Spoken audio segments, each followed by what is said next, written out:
Het moet afgelopen zijn met de overvolle treinen op de Maaslijn tussen Roermond en Nijmegen. De nieuwe vervoerder Arriva wil vanaf eind volgend jaar een kwart meer zitplaatsen creëren. Er moeten dus 25 tot 30% meer zitplaatsen komen op de Maaslijn.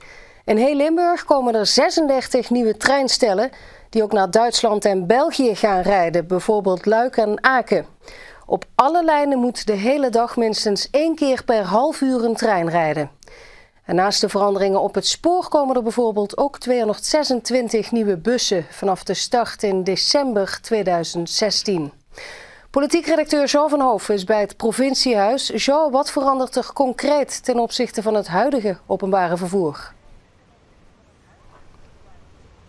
Nou, het doel van Arriva is in ieder geval dat er in 2020 30% meer treinreizigers zijn en 15% meer buspassagiers. Je noemde net al een aantal maatregelen die genomen worden, maar er is ook een duidelijke rode lijn, zegt Arriva.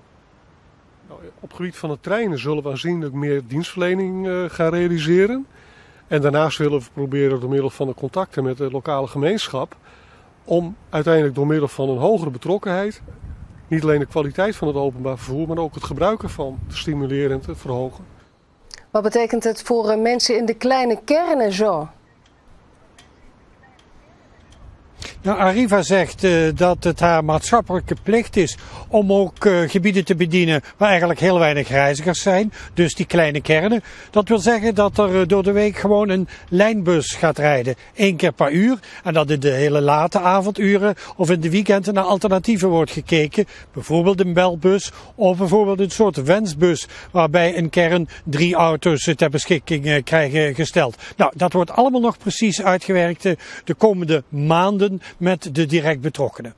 Houdt Arriva er nu rekening mee dat de aanbesteding alsnog over moet van de rechter?